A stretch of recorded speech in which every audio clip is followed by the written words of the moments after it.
Sreekrishna college for health care and media studies VWalk medical app nursing diploma paramedical കോഴ്സുകളിലേക്ക് admission ആരംഭിച്ചിരിക്കുന്നു. മികച്ച ആശുപത്രികളിലും ഫാർമസികളിലും പരിശീലനം. ദാരിദ്ര്യരേഖയ്ക്ക് താഴെയുള്ളവർക്ക് പ്രത്യേകാനുകൂല്യങ്ങൾ. കൂടാതെ ഓൺലൈൻ ക്ലാസുകളും ഇവിടെ ലഭ്യമാണ്. 9800 വനിതകൾക്ക് ജോലി നേടിക്കൊടുത്ത വടക്കാഞ്ചേരിയിലെ 28 വർഷത്തെ പാരമ്പര്യമുള്ള അംഗീകൃത സ്ഥാപനം. +2 തോറ്റവർക്കും ജയിച്ചവർക്കും പ്രവേശനം. Sreekrishna college for health care and media studies, Ottupara bypass junction, Arabian മെഡിക്കൽസിന് സമീപം, അറേബ്യൻ ടയേഴ്സിന് മുകളിൽ.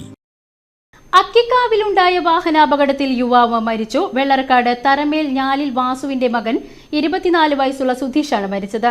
വെള്ളിയാഴ്ച പുലർച്ചെ 2:30ഓടെയാണ് അപകടമുണ്ടായത്. സുധീഷ് സഞ്ചരിച്ചിരുന്ന ബൈക്കും കണ്ടെയ്നർ ലോറിയും തമ്മിൽ ഇടിക്കുകയായിരുന്നു.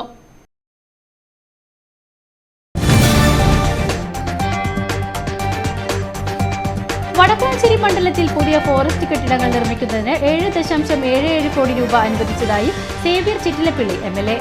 വടക്കാഞ്ചേരി മച്ചാട് ഫോറസ്റ്റ് റേഞ്ച് ഓഫീസുകളുടെയും ക്വാർട്ടേഴ്സുകളുടെയും ശോചനീയാവസ്ഥ പരിഹരിക്കുന്നതിനും മണ്ഡലത്തിലെ ഫോറസ്റ്റ് കെട്ടിടങ്ങൾ പുനർനിർമ്മിക്കുന്നതിന് നടപടി സ്വീകരിക്കണമെന്നും ആവശ്യപ്പെട്ട് സേവ്യർ ചിറ്റിലപ്പിള്ളി MLA നേരത്തെ വനം വന്യജീവി വകുപ്പ് മന്ത്രി AK ശശീന്ദ്രന് കത്ത് നൽകിയിരുന്നുവെന്നും പുതിയ കെട്ടിടങ്ങളുടെ നിർമ്മാണം സമയബന്ധിതമായി പൂർത്തിയാക്കാൻ ആവശ്യമായ ഇടപെടലുകൾ തുടരുമെന്നും MLA വ്യക്തമാക്കി.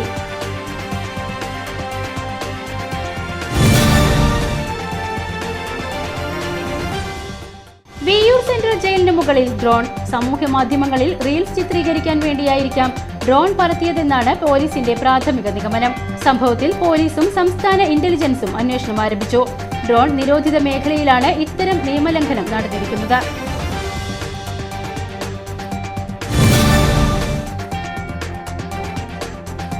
ഹൈക്കോടതി ചീഫ് ജസ്റ്റിസ് സൗമ്യൻ സെൻ കേരള കലാമണ്ഡലത്തിൽ സന്ദർശനം നടത്തി. സൗമ്യ സെൻ കേരള കലാമണ്ഡലം ആദ്യമായാണ് സന്ദർശിക്കുന്നത്. വ്യാഴാഴ്ച ഉച്ചയ്ക്ക് 12:30ഓടെ കേരള കലാമണ്ഡലത്തിലെത്തിയ അദ്ദേഹം കലാമണ്ഡലത്തിലെ കൂത്തമ്പലം, ചുട്ടിക്കുത്ത്, കഥകളിയിലെ വിവിധ രൂപങ്ങൾ എന്നിവ പരിചയപ്പെടുകയും കലാമണ്ഡലത്തിലെ കലാരൂപങ്ങൾ കണ്ടാസ്വദിക്കുകയും ചെയ്തു.